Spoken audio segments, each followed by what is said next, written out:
மகளிர் உரிமை தொகை 5000ன்னு சொல்லி திடீர் அறிவிப்பு கொடுத்துருந்தாங்க இந்த ஒரு 3 மாதத்துக்கு சேர்த்து. கேட்டோன்னே எப்படி இருந்தது? ரொம்ப சந்தோஷமாக தூங்கி ஏந்து வந்தோம். தூங்கி வந்ததே எங்கள் தெருவில் எல்லாருமே வந்து 5000 போட்டுக்கிறாங்க என்ன 5000ன்னு கேட்டேன் நான். தலைவர் போட்டுக்கிறாரு 5000 அண்ணன் போட்டுக்கிறாரு அப்படின்னு சொன்னாங்க. ரொம்ப சந்தோஷமாக இருந்தது. எனக்கு வேறு அதிர்ச்சி அது போய் செல்லை எடுத்து பார்த்தா 5000 வந்தது. எங்கள் பையன் எல்லாம் சந்தோஷப்பட்டாங்க. என் குடும்பமே எல்லா குடும்பமும் சந்தோஷப்பட்டது. அண்ணன் போட்டது அதிர்ச்சியில். திரும்பியும் அண்ணன் தான் வரணும், அண்ணன் தான் வெல்வார்.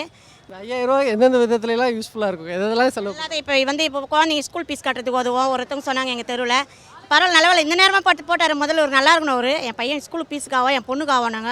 அதுக்கப்புறம் பரவாயில்ல கூட யூனிஃபார்ம் எடுக்கிறது கூட ஆகணும் எல்லாம் சொன்னாங்க. ரொம்ப சந்தோஷமாக இருந்தது எங்களுக்கு கேட்கும் போது.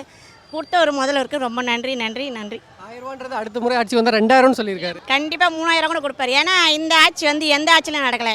எடப்பாடி கூட ஆண்டார் 10 வருஷமாக. என்ன செஞ்சுருக்காரு எங்களுக்கு? என்னால் ஒன்றுமே சொல்ல முடியலையே.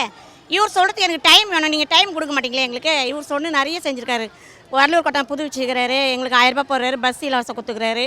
அதேமாரி தீபாவளிக்கு பொங்கலுக்கு வந்து 3000 கொடுத்தாரு. எப்பயுமே 1000 500 2000 கொடுப்பாங்க, 3000 ரூபாய் கொடுத்தாரு.